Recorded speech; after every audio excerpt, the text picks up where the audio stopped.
Thank you everyone for jumping on today's webinar. Super excited to get going. Um, we're here to talk about DSARs. Woo! It's going to be fun. One of the thorniest topics in data protection. So yeah, looking forward to getting into this. Um, and more importantly, it's Data Protection Day today. So happy Data Protection Day to everyone for joining. Um, it's our favorite day of the year at Trustkey, obviously. Kaylee, any context? What's Data Protection Day all about? Where's it even come from? Yeah, so it's the anniversary of Convention 108. So Convention 108 from the European Council was the first ever piece of data protection, or the first kind of major piece of data protection regulation globally. And it is the Convention for Protection of Individuals with regard to automatic processing of personal data. And so it's like the forerunner of the GDPR and all of the other wonderful pieces of data protection regulation that now protect us globally. Nice. Well, our favorite day at Trust Keith. And Fun. what better data protection topic to talk about than DSARs on Data Protection Day? So before we jump into all the details, let's do a quick round of intros. Kaylee, since we're chatting, do you want to give a quick intro and then we can go to Michelle? Yeah, of course. Hi, I'm Kaylee. I'm the lead DPO here at Trustkeith. So I have the privilege of working with our team of experts alongside Michelle on product and really supporting customers with, proportionate and realistic data protection advice. My background is originally from an operations kind of line. So I see things maybe slightly differently to someone who's come up from legal or compliance backgrounds. And I try and focus on the real practicalities of actually getting things done and being proportionate within organizations. Yes, nice blend of experience there for sure. So thank you, Kaylee. Thanks for joining us today. Michelle, over to you for a quick intro. Hey everyone, head of product here at Trust Keith. So that really means seeing how we can continue to improve our tech so that it's easier to get and stay compliant. My background's product for a while now across different types of businesses, from B2B to e-commerce to subscription stuff. So yeah, product in general, but here to really just improve our tech. Nice. Thank you, Michelle. And yeah, hi everyone. I'm Mitch. I'm Director of Revenue. I look after all the go-to-market side of the business, but I work very closely with Kaylee and Michelle and lots of our customers as well, doing a bit of everything. So very happy to host for today. In terms of the plan, we're focusing today's topic on DSARs. We're going to be looking at an overview of what they are, what the best process looks like, common problems that you will come up against and how to overcome them. And we've already got some pretty interesting questions to run through. Heads up, next month's session is a part two to this, where we're going to be doing a real deep dive into an employee DSAR scenario that's going to be run by Kaylee. And for anyone who's experienced these things before, the employee ones tend to be some of like the most tricky. So we'll be going into a lot more detail next month. So make sure you're there for that too. Um, and with that said, I'm going to stop sharing my screen and Kaylee, hand over to you to kick us off. Can you give us just a bit of context? What's a DSAR? And yeah, let's go from there. Yeah, DSAR is one of those fantastic acronyms that we data protection people love to use. There's more acronyms in data protection than there are anything else. There are. So a DSAR is a data subject access request. So there's a few different privacy regulations that have something similar to a data subject access request. But the term data subject access request is kind of most valid where you see the GDPR and the UK GDPR. Basically, it's the individual's right of access over their own data. So anyone whose personal data is being held by an organization has a right under various types of data protection regulation, including GDPR, UK GDPR, and indeed the CCPA, to receive access to their data or a copy of your data. So basically, I could go to, I don't know, like I could go to my bank and say, hey, I want a copy of my personal data, please. I want it to be from this date to this date and take into account these particular factors. That organization, the data controller, has a legal requirement within certain boundaries to respond to that request and to provide that information within a designated time frame. And that designated time frame for the GDPR and the UK GDPR is 1 month, and for the CCPA it's 45 days. And for some other regulations globally, that time frame kind of shifts slightly. But typically where it's used most often is in Europe, and it's 30 days to respond. Like the idea behind DSARs was really to like empower individuals, much like the rest of the GDPR, right? Like it has these really lofty goals, and its aim is to empower individuals to have access to their data. It is kind of worth noting, and this is maybe a little bit of a sneak preview of the next session, that they are really increasingly being used for purposes that maybe weren't necessarily what the regulation had in mind. It wasn't the mischief that the regulation had in mind. And they're often now linked to like pre-litigation disclosures, employment claims, and other disputes. So they can get quite emotional, which is maybe surprising for data protection. And we've got a lot of lawyers on the call today, so I'm sure they would have seen a lot of that coming back and forth. That was quite interesting to me as I learned about data protection at Trust Keith over the years, to realize that it's actually used in legal disputes as a way to kind of get back at people and things like that, which definitely makes it an interesting one to talk about. Nice. Any more context you want to share on DSARs overall, or otherwise we can start to look at what should a good DSAR process actually look like? I suppose the other piece in terms of context, which I kind of alluded to there, is that like DSARs, like on the face of it, they sound, data subject access request. It sounds a bit dull. But much like a lot of data protection, what initially seems quite dull really isn't. Like it is a really powerful tool for individuals to take control of their own data. For organizations, it can be really difficult to comply if you don't have a really thoughtful process, if you don't know where your data is, if you haven't thought about it and practiced for it, like prepared for it in advance. And because it's linked to like very often people feeling emotional, like most people don't make data subject access requests just because they know they can and feel like it. Like it's often linked to something having gone wrong, people feeling like they're not getting the service that they want, and those emotions can mean that it feels like quite a fraught process and can translate into being a fraught process at both ends. So what we're going to touch on today really is trying to like mitigate that sense of stress and anxiety that's linked to them as a result of that. Yeah, that makes sense. It's also, I find one of those things that like it's fine and companies don't worry about until it happens, and then it's like a real firefighting scenario. So yeah, if you can circumnavigate that, then that's ideal.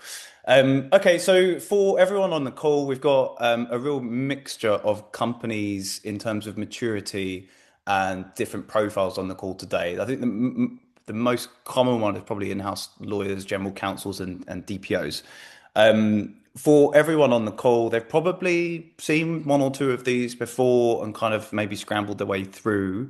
But what does a good DSAR management process look like from your perspective? What are some things that the people on the call should be thinking about when building that? Yeah, for sure. Yeah, for sure. In my mind, a DSAR process really can be kind of broken down into three buckets. So the first stage is really like recognizing and verifying the request. It is really important to touch on this. Like recognizing a request sounds really basic, but actually, because a DSAR, like the right doesn't have to be exercised in a particular way. So it would be way more convenient for all of us if we said, in order to access your right to make an access request, you must click on a portal here, fill in this particular form, and you must do it in this particular way. Unfortunately, the regulation doesn't allow, or fortunately for individuals, right, the regulation doesn't allow for that. An access request can be made in lots of different ways. It can be made in writing, it can be made verbally. There's no particular form of words that needs to be used. It could potentially even be made on your social media page. So being able to, like, having your team members be able to recognize it and know what it is and what to do with it is a super important part of being able to manage DSARs at all. If you don't know that you've got one, you can't deal with it, and you're going to end up with a complaint off of the back of it. So that's a really key part. There's also a stage linked to recognizing and verifying, which is basically like checking the individual's identity. So like, is the person that's asking for that information the person whose information it actually is? And again, this sounds like it's a really simple piece, but the regulation says that you shouldn't so I shouldn't be asking people for a copy of their passport if all of, depending on the type of data that they're requesting. So making sure you've got proportionate steps in place to check an individual's request depending on the sensitivity of the data that they're requesting is really important. So that's the first part, recognizing and verifying. Part number 2 is actually processing it. So actually locating the data, actually doing the exports, reviewing it, compiling it, redacting it if necessary. Again, 30 days sounds like a pretty long time, right? You've got a month to deal with this. Well, most businesses don't work 7 days a week. Most people work 5 days a week, 4 days a week.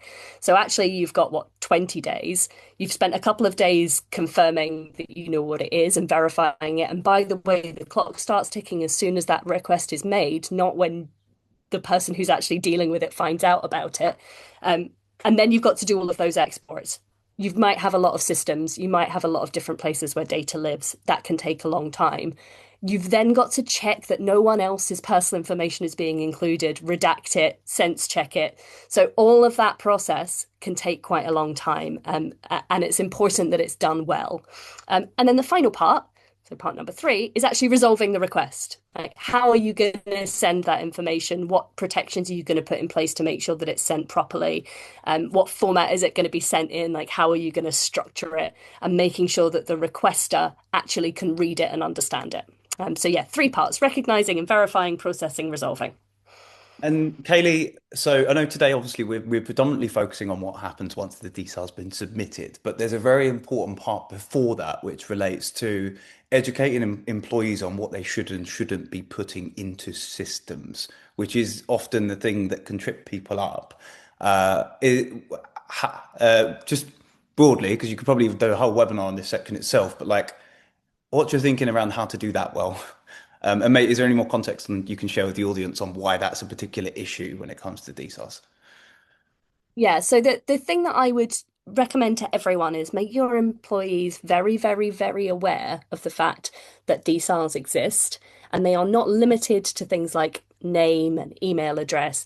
In some circumstances, opinions can count as people's personal data. So anything that you have documented that is personal data on your system could potentially end up being discoverable as part of a data subject access request. If you don't want someone to be able to make a data subject access request and see this, be mindful of how you record it. So be mindful of the opinions that you record, be mindful of the systems that you use. It's also really important to control the systems that people are using. Like, if people are using WhatsApp for work purposes and a personal WhatsApp account, technically that is within scope of a data subject access request as well. Just because you're using your personal number, if you're using it for business purposes, it's within scope. So what I would say is less like don't record things, but just be mindful that anything you do for business purposes, if it processes personal information, could potentially be discoverable as part of a data subject access request, and be mindful that that can include what individuals might consider to be personal systems if they're using it for that purpose. So just to be really, really clear, that means if Bob is ripping into his colleague on Slack to someone else, that colleague has a legal right to see that information if they submit a DSAR. Potentially. Potentially. It depends is probably the answer. As with all things, I'm going to get my badge out. It depends. Classic. But that, I think, is a really important message to make very clear to employees across the business. And I've heard about 1 or 2 particular scenarios where that went bad. I think it was in a recruitment business where recruiters were taking notes on candidates that weren't that positive, and they had to share that information later down the line, which wasn't great. So I mean, there are certain pieces of protected information that can be shared, and it's worth noting that you shouldn't not record negative things that are happening which are real, right? Like, if you've got real HR concerns that you need to record, you should absolutely do what your business needs to do. But it's about being mindful that things could potentially be discoverable in particular contexts. Nice. Cool. Thanks, Kelly. And so, Michelle, I know this is an area that you have spent lots and lots and lots of time thinking about and looking at and speaking to customers about. So would love for you to give us a view of what a good process looks like from your perspective and in terms of like what you've been building over the years at Trust Keith. Sure thing. Let me share my screen. So, as you would guess, what we're building really reflects what Kaylee's just been speaking about. So I'm actually going to jump into the first, or potentially it was the second part of what she was talking about, which was that a DSAR can come from anywhere. So I think that was really important, that we made sure we built something that supported the fact that, as she said, it could come from social media, it could come from a random email, it could come from a conversation, as well as the best case scenario, which is the individual submitting it through the kind of form that you have available. So I've just jumped here into the processes tab within Trust Keith. We've got a number of different processes, but focusing on DSAR. And you can see here we've got an add new request. And this is essentially the internal facing ability for someone in the team to be able to log the request which they have heard. There's a number of different rights which people can exercise. We're here talking about the right to access. So that, pull it in, and they would submit. What you can see here, and I'm going to jump also to the public facing form, is one of the things that we also have really tried to do with, we try to do with all of our tech, but is to like make smart defaults. So for instance, as you're submitting it internally, we don't automatically go out to that individual to seek some sort of identity confirmation or email confirmation, because it would be fairly ridiculous for an employee in a conversation to say, I want access to my data, and then for you to send an email to them saying, please prove that you're the person who said it, because that's already taken place. But we do have a public facing form, which I'm going to jump into. And this is something which can be linked to, embedded in your website, and really is there, again, like at Trust Keith, when it comes to tech, we think about simplicity, we think about making things really obvious. So we try and make everything super, super clear, what we need from them, and we keep it to a minimum.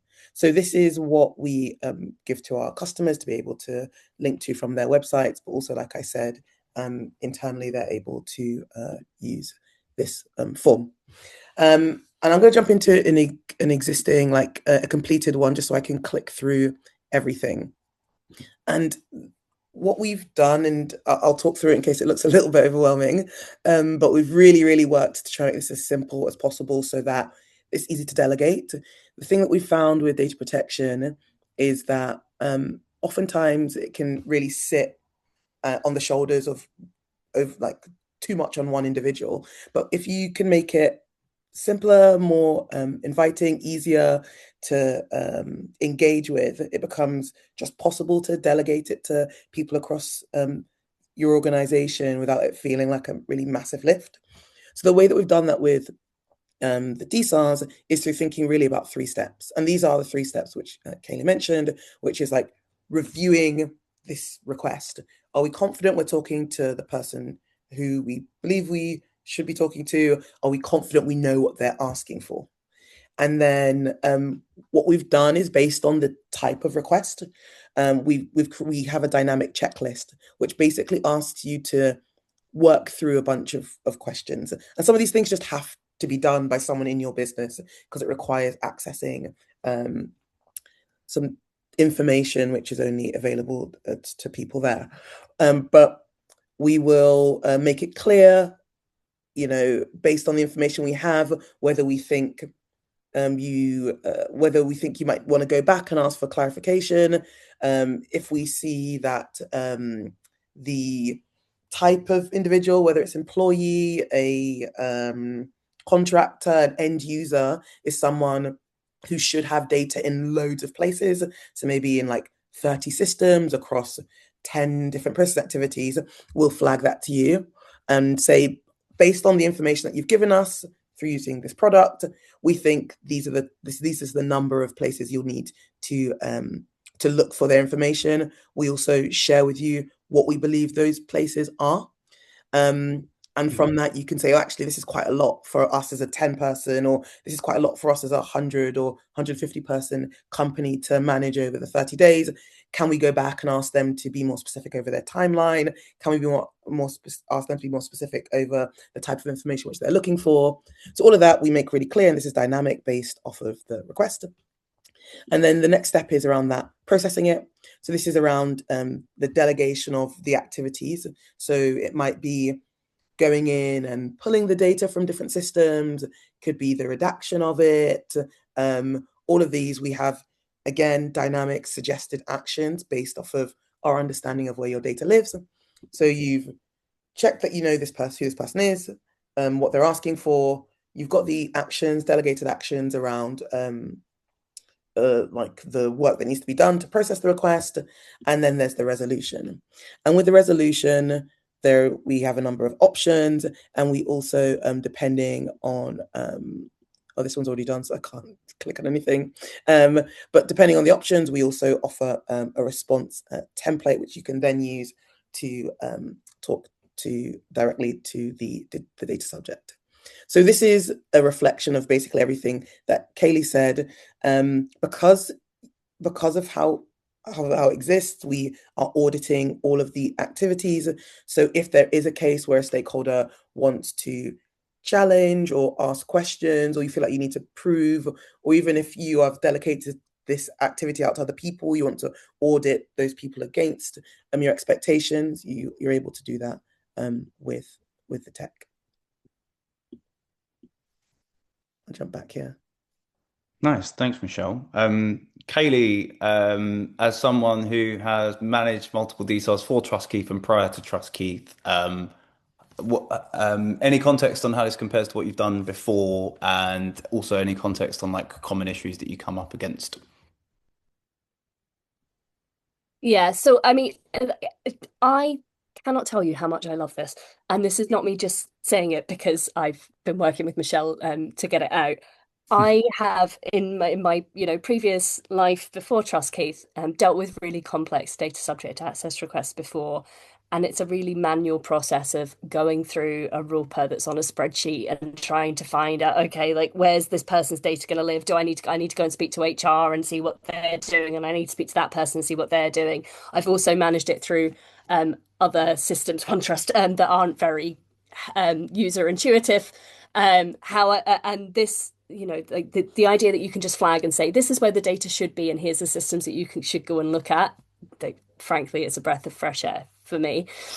Where things often fall down, or often have fallen down in the past, are really like, again, if I kind of think about breaking it down into the different buckets, like a key piece that I've seen fall down in lots of places is just like the basic piece around recognizing that DSAR. And I spoke about that a little bit before. So that's really a cultural piece, like a training piece for your business. Like being really clear that employees know how to recognize a DSAR or any other type of data subject rights request for that matter. But it's really important that you can say that if someone comes and says, what data do you hold on me? That is recognized as potentially being a DSAR. Another piece that I've seen come up quite a lot is around like organizations not being sure of how or to what extent they should verify a user's identity. So as Michelle said already, it'd be a bit crazy for an active employee to go to an organization and for them to say, prove you are who you say you are. But there are circumstances in which that would be proportionate. Really, again, like the key word there is proportionate. Like anything you do needs to be proportionate to the data that's being requested. So you need to think about the sensitivity of the data. Like the more sensitive, the stronger the justification for actually doing a robust check. What's the risk that it might actually be misdirected, that it could be disclosed to the wrong person? What's your existing relationship with that person, and like what do you already know? How reliable is that? And also the channel that's been used. So a request via an authenticated account is obviously different to a request from a public email address.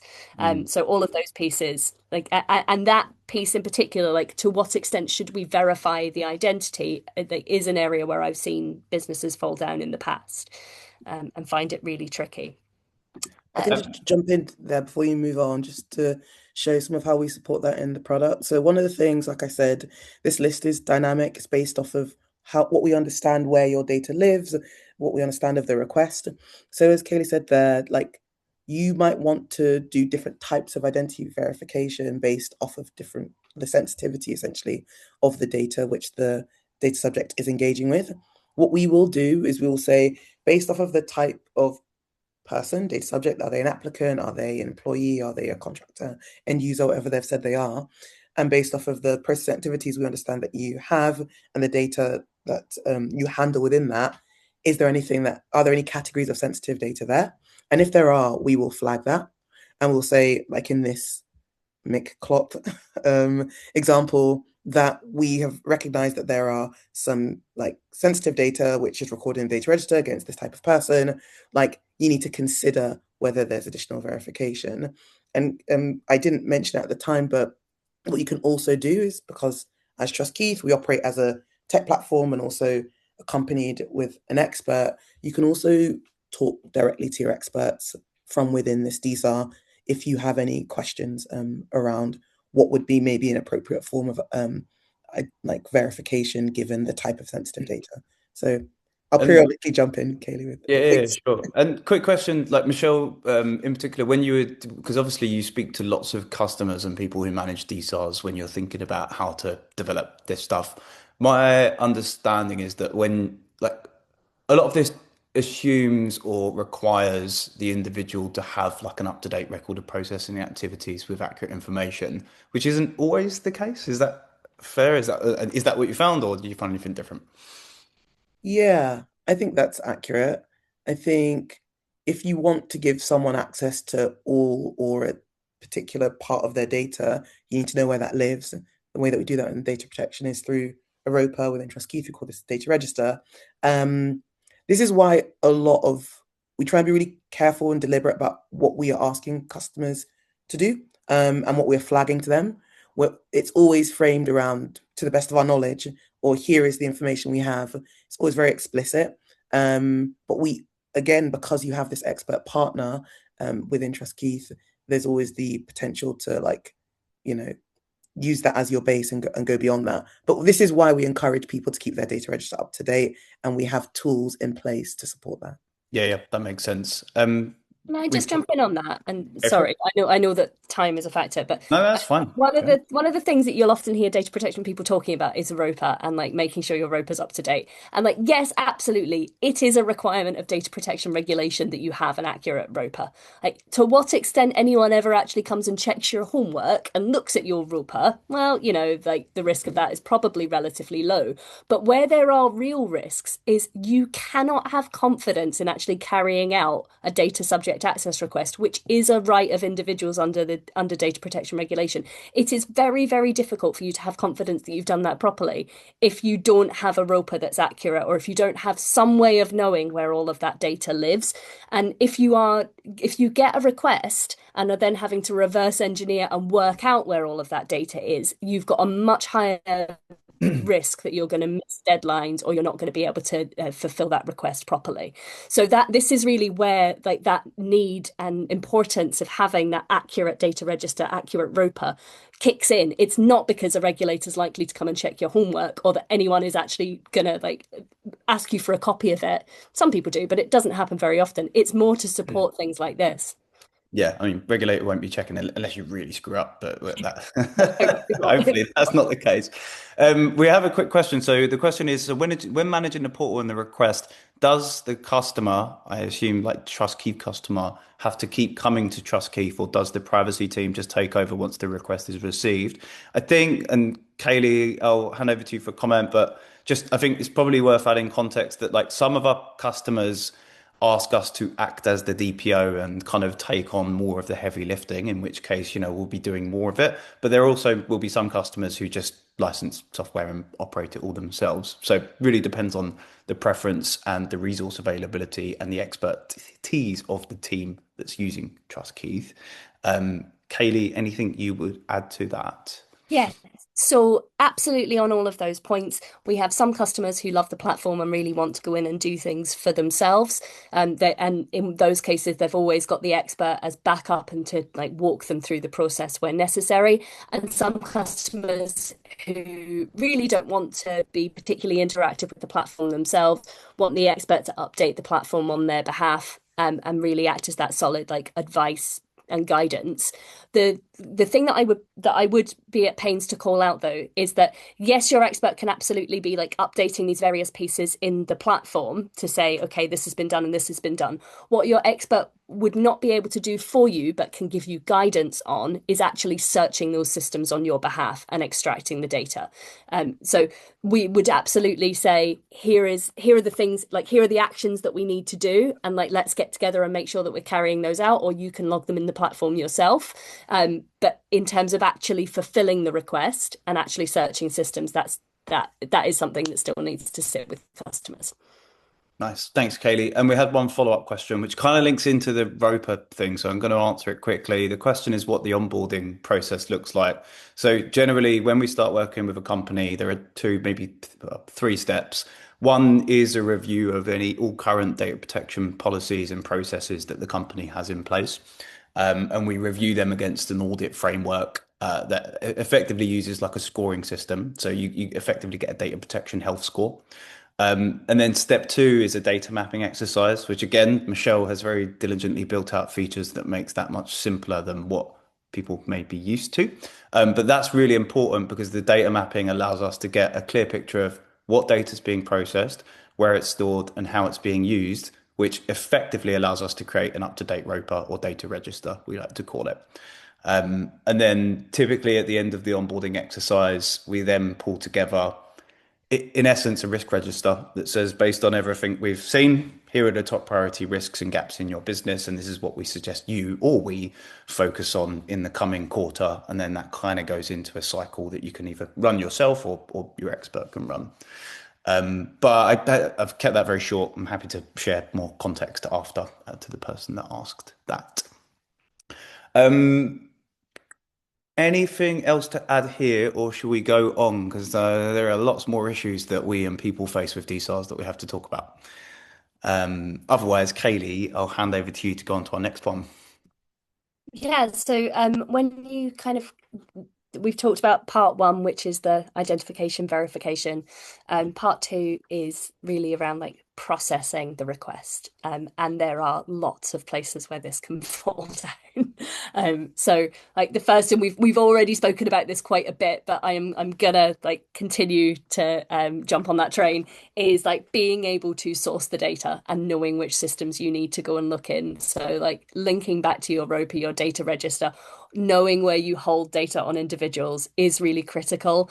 And linked to this is any shadow IT that your team are using. Like, so if you know that you've got a risk that your team are using like things that aren't official tools, and are putting personal information into them, like that is a potential risk for organizations. So an example would be someone's using their own ChatGPT account and they've actually put the full name and date of birth of somebody in there. Like, firstly, that would be bonkers. Please don't do that. But secondly, like, you're unlikely to have an official record of that. So that's a risk that you've got. So yeah, knowing where your data is. And again, this is one of the things that I love about being able to link it to the TrustKeys platform, is that it makes that stage nice and easy. The second piece is actually searching those systems.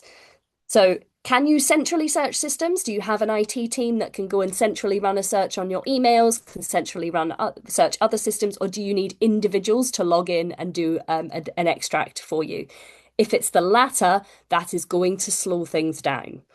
So when you're thinking about planning your process, think about who your system owners are and how they are engaged in this, how they're trained on what they're going to do when you get a data subject access request, even if you've never had one before. Because the likelihood is, if someone doesn't know that they're a system owner or doesn't know about this process, you're going to send them an email and say, hey, do a search for this individual. And they're going to ignore you for 2 weeks because they've got 12 other priorities. And that's 2 weeks into your 30 days. So like, making sure that people are really aware that if they've got to do something to fulfill a request, how they do it and what the timelines are. again, really important. And a piece that I would also mention here, which I maybe should have mentioned earlier actually, is like a misconception around DSARs is that you have to give everyone everything all of the time. Mm. If someone asks for everything, you have to give them what they ask for.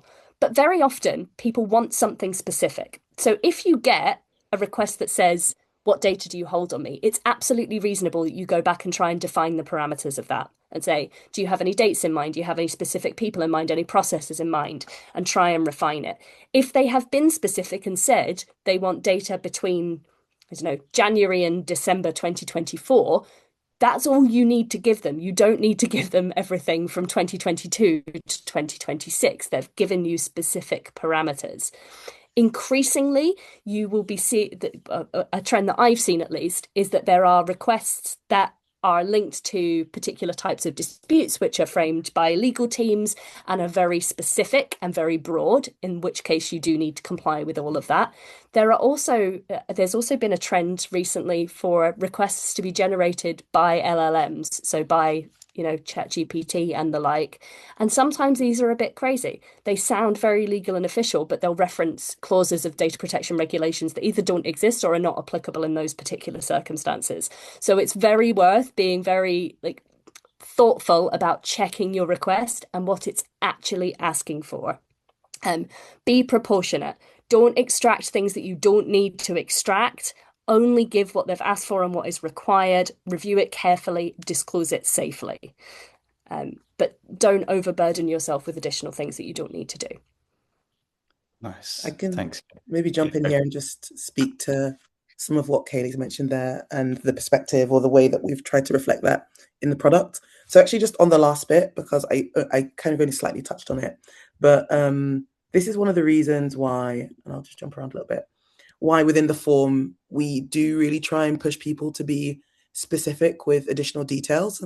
It is something that we attempt to make it feel like an obvious thing for them to do. So that's definitely something we do within the product, as well as I mentioned beforehand, flagging the number of process activities, data stores that we expect it to be in, and just making that clear, because depending on the capacity of your organization, depending on, as Katie said, whether you consider this as reasonable or not, you can go back to them and ask for more specificity around their time frames, or maybe they're more interested in a type of data like CCTV or whatever.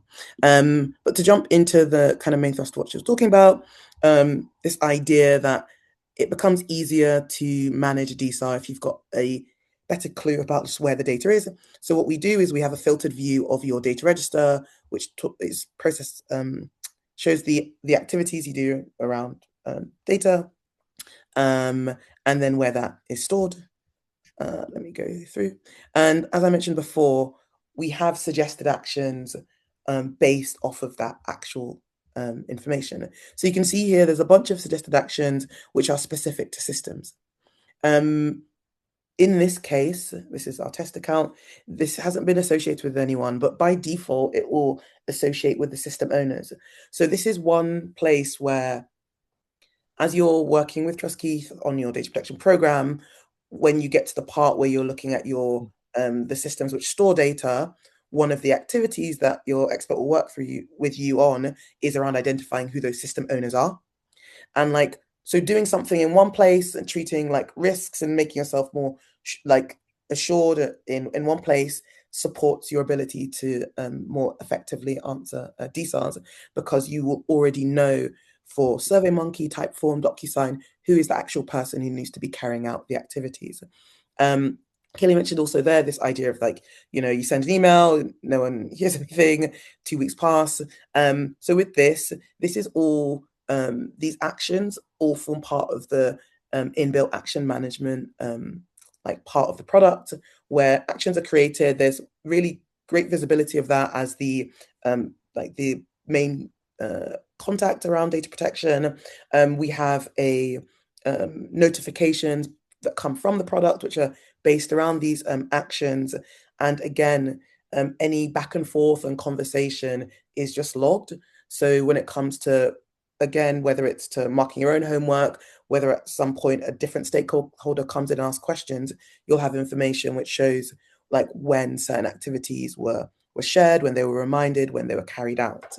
And then the final bit, or two bits, which Kaylee mentioned there, just around the timeline. So as you can see here, we're still green. It's fantastic. There's still quite a few days left. We can go down to the seconds if you'd like. But what you can also do with Trust Keith is also manage aspects of the deadline. So Kaylee can definitely go into this in more detail, but there are certain reasons why, like legitimate reasons for you to pause the deadline and to extend the deadline. So I jump into pausing. You can see here on an access request, there are two legitimate reasons. One is you might want to pause because there's further identity verification needed. This could happen at some point as you realize, oh, wait, there's really, really sensitive data, more sensitive than I initially thought. You might want to go back and ask for further identity verification. Or again, as we've spoke a number of times, when you're like, the scope of this request just isn't, like we need more like specificity around that. That is a reason to pause, only for access requests, not for the other type of requests. And if you were to select one, again, this is all forms part of your audit log. Pausing the deadline will send an automated email to the data subject. When you pause, unpausing it again will send an email out to the data subject. And the same thing is true with extending. There are a number of reasons why you can legitimately extend a deadline. And so again, this is all forms part of your audit log and will all be managed and visible here, and notifications sent to the request owner as well from the product. So all of that stuff is to help you make sure you deliver things within the correct time frame. Nice. Just effectively giving like an operating system and guardrails to manage this from, as opposed to effectively just winging it, which is 100%. like quick. So I know we're a bit over time, so for everyone on, we may go over by 5-10 minutes or so. But I do have just a quick question. Obviously, at the start of your explanation, you shared like snippets of the data register, which is kind of interchangeable with record or processing activities. Once again, like data register or rope hygiene is going to be really important if that's useful. So Michelle, would you mind just sharing some concise context on how we've solved for keeping the data register / roper up to date with customers, if that's okay? Sure. I think it's probably, there's two routes you can do this, right? There's like manual and there's automated. So if I go to the automated bit first, what we've done is offered the ability to integrate if you're a Google Workspace user, and coming soon is again for Microsoft 365 Workspace, to be able to essentially identify shadow IT. So whenever individuals, your colleagues, are signing up via Google and soon via Microsoft, we will flag that a new data store is being used. So this is one automated way in which we, with the support in collaboration with your experts, are able to work with you to identify new process activities. So we're always flagging and looking for new places where data could live, and using that as the trigger to figure out like how you're actually handling it. And then the kind of less tech way is just through notifications, right? It's just through checking in with the relevant people as to whether the process activities are still relevant. The way that this becomes not like a massive job for this one individual, and again, you've heard me say this a number of times, is through delegation. So the way that we build these data registers is through identifying different individuals across the business who know the most about personal data within their particular sphere of influence or knowledge. And we call these guys data champions. So it's about ensuring that these data champions are periodically reviewing and keeping up to date their particular section. So rather than one person dealing with 50 processing activities, you might have 7 people dealing with whatever 50 divided by 7 is. Yeah, that's not my strong point. But yes, that makes sense. So we're working with people across the business to make sure we keep it up to date on a periodic basis and supplemented by automation in the background. So it makes sense. Okay, we've got next is just thinking about how to make this process scalable. So Michelle, I think back over to you. Yeah, I think this kind of just is part of what we've been saying Scalability really comes from, I guess, like two things. One is structure. It's having like a repeatable structure which works. And what this whole process is that we've been talking about is a repeatable, simple structure which works. So that's, I think, the first way you make anything scalable. The second, and again, we've spoken about this a lot, is through the ability to delegate. So delegation is made easier through our structure, but as Kaylee said at the very beginning, delegation also requires education. So education isn't like a massive part of this. Like there is like guidance around it, but within like how we support our customers at Trust Keith, education is a really key part. And that's one of the ways that you ensure it's scalable. Kaylee, is there anything that I have woefully missed out on?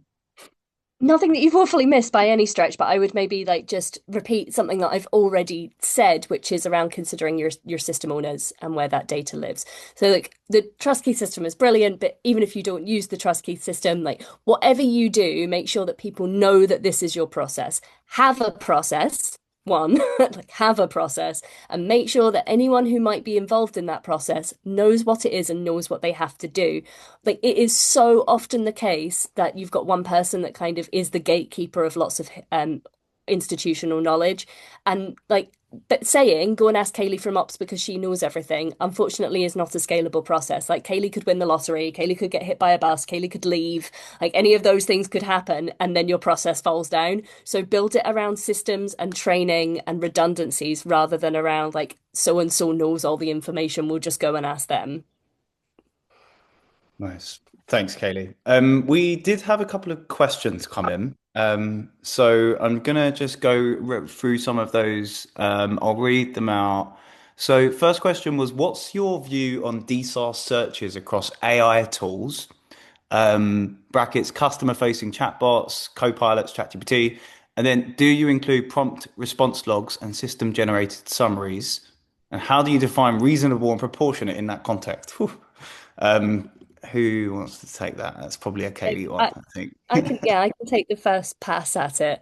Okay. So there's a simple answer and a more complex answer, right? The simple answer is if the logs exist and they relate to an identifiable individual, then they are within scope. Like that's the simple answer. A more detailed answer is, and there's quite a lot in there, so apologies if I don't cover everything. But a prompt can contain personal information about a requester. It can contain personal information about other people or personal data that's inferred about behavior, like maybe about performance or intent or even sentiment. Like, and any of those responses can amplify this. So if you have like a customer facing chatbot that retains conversations logs, that are linked to an account or something along those lines, then the prompts are like squarely in scope. Um, if you are thinking about like reasonable and proportionate, um, like I suppose the key is that like that doesn't mean just what's convenient. Like it means that the effort and the scope have to be justified against the risk. So you need to be able to weigh those things up. Like, Yeah. it could be inconvenient. Like, I'm not going to lie to you. Like, DSARs are rarely convenient. Like, if your justification though for not doing something is that like, oh, AI is different or it's too hard, that is just not going to be defensible. It's not going to fly for a regulator. Nice. I think just on that, and this is more just a reflection that's Kelly was speaking. Like, I love tech. I love what is possible with it. But like, as Kelly's speaking, like in my mind, that's why Trust Keith is so like that why we believe it's tech and experts working together that can makes for an effective data protection program, because we can flag and we can give you rules, but when it comes to like applying it against the nuance of the context of your business, because what is reasonable will also be dependent on like the capacity of your business as well. What is reasonable for Microsoft to invest in doing something is not the same as what's reasonable for even 150 or even a 200 person small business. So yeah, I think this is one of the reasons why our experts are always working hand in hand with our platform to like achieve data protection outcomes. Agreed. There's power in the combination. And by the way, I can't remember who asked that. Who to each of the people who asked these questions, we can send through some written answers for you as well. The next question is, How do you get people to realize that data privacy and security is super important from a personal and business perspective when they are very busy and have very little time? That's a good Yes, one. well, that's definitely a Yeah. story. Like it is difficult. Like it is difficult. Um, in my opinion, and this is very much my opinion, the best way to get anyone engaged is storytelling. I think that you need to have someone in your organization or someone externally, like an advocate like Trust Keith, who can tell stories that resonate with the right people. And so it's about finding the in that works for that particular person, and it's going to be different for different people. What's probably not going to work is a really generic, boring piece of training that is the same every time and talks about, you know, most data protection trainers don't do this, but some internal trainings do, where you just like quote bits of regulation at people. Like that is like it's rarely going to be successful, that it's actually going to get people bought in. But telling stories that resonate, like what happens to this business if we fall foul of something? Like, what's the reputational risk? What's the risk to the data subject? What happens to that wee old lady in Kirkcaldy when something goes wrong and she makes a complaint about us? What happens when someone in your department is part of a data breach? Like being able to really find the thing that's important to the person that you need to get buy-in and be able to tell the right story is the way to do it. I would also just add, maybe just again, maybe more from personal experience, thinking about the first business I worked for, where it was very obvious that it was important. It really came from the top. The Yes. CEO cared about this, and that was really obvious. And then, as a product person working within a product function, what was really key was that it was also embedded into our process. So, as part of our kickoff documents, there were questions around data protection, and I think if this, I feel, is for product is almost always going to work is if you can get it embedded in the process. For other functions where they are, again, like if you work with marketing teams where they have like kickoff processes, ensuring that data protection is a consideration there, is something which I found has been really useful. Nice. Agreed. RE senior leadership and starting from the top.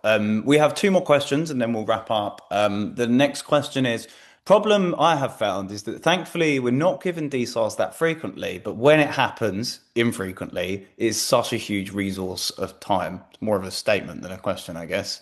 Any comments from either of you on that one? Yes, it's fine. Yes, it is. And it Yes. can be. Like, let's not beat about the bush. Like there are ways to make it repeatable. There are ways to processize it. There are ways to make it scalable, make it less painful. But and this is maybe like more for the next session. Like there are particular types of requests that are painful, may always be painful. What you can do is try and limit the amount of time that you're taking fulfilling those requests by having a repeatable process, like by preparing for it. Um, Definitely, like the worst thing to do is to say we've never had one and therefore we're not going to worry about it, because it will come at the worst time. It will come in the middle of your biggest launch. It will come when you least want it to happen. So, like being prepared for it and having a process that's repeatable, and again, like to flog a dead horse, that hygiene around your ROPA, your data register, key pieces in making sure that you'll actually be able to fulfill a request in a reasonable time frame.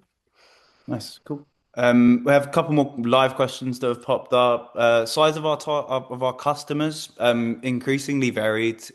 We work with on the lower end like Series A and B companies, and on the higher end we work with some like really bigger scale up tech companies. Like Perplexity is a good example of one of the bigger scale ups that we work with. So yeah, big variation. I think the key is that a lot of the customers we work with tend to be data centric. They tend to be processing over a lot of personal data or sensitive data. And so, yeah. And then the next question is, we have a process to take all data out of our platform for users and customers. One of our systems where it is an ex-employee, and one of our systems where it's an ex-employee. But it occurred to me that we probably need to check HubSpot, Dropbox, G Drive, almost all of our systems. Do you have any ways of doing this efficiently and not manually, either process-wise or technically?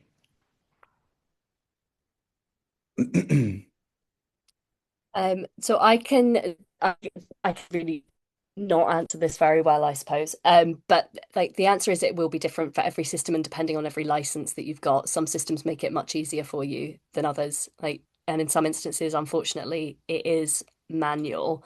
What I would say, and it's something that we've not touched on a lot, but there are a couple of instances where you can request extensions or where there can be extensions to the time frame that's allowed for managing an access request. Now, caveat, a huge caveat here is that this is often misread. And people often think, oh, a complex request means that I can ask for a deadline extension.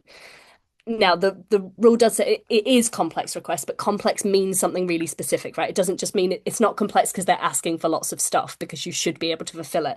But complex may include technical issues. So if you have a technical issue with being able to access or extract data from a system, that could fall into the category of a technical extension. So there is no one rule for every system in terms of being able to extract data. Hopefully, most of them are simple and easy, but some of them will be manual. Some of them will be user by user manual. And I think, again, like just to go back to being prepared, the key is to know the systems that you've got and know how that extract would work and how much time it's going to take, and start with the ones that are going to take you the most time. Nice. Michelle, anything you want to add to that one? Yeah, I think what Katie said there is true, is, and like it really depends on the system. Like many, at least sort of like take I know HubSpot a bit better.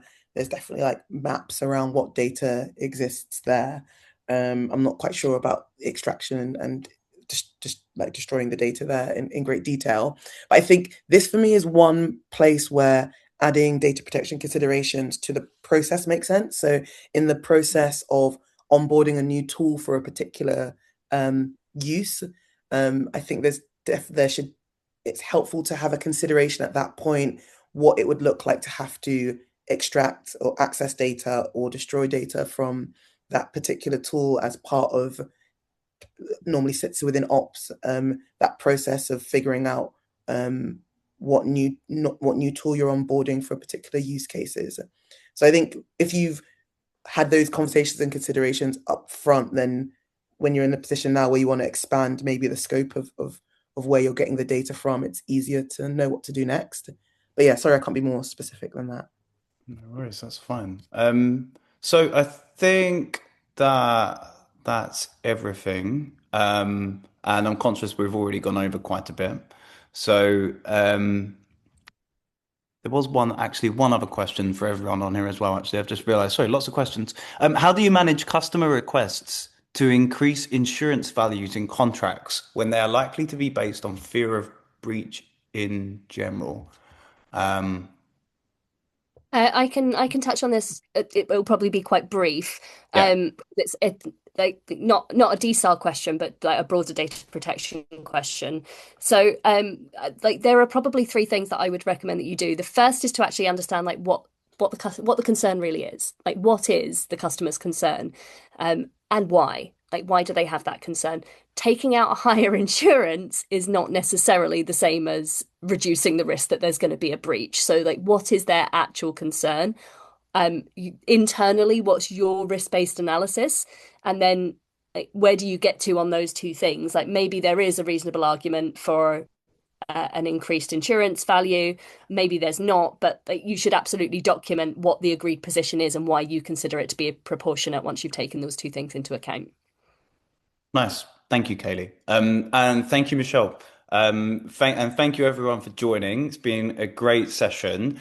And I hope you can join us next month where we're going to be deep diving into a very specific scenario that we're going to make up around an employee DSAR, and navigating all of the difficulties that come along with them. So can't wait for that. And if you have any further questions, please pop them through by any means on the website, on LinkedIn, and we'll get back to you with some thoughts and guidance. So, yeah, thank you. And I hope everyone has a lovely day. Happy Data Protection Day. Happy Data Protection Day. See you later.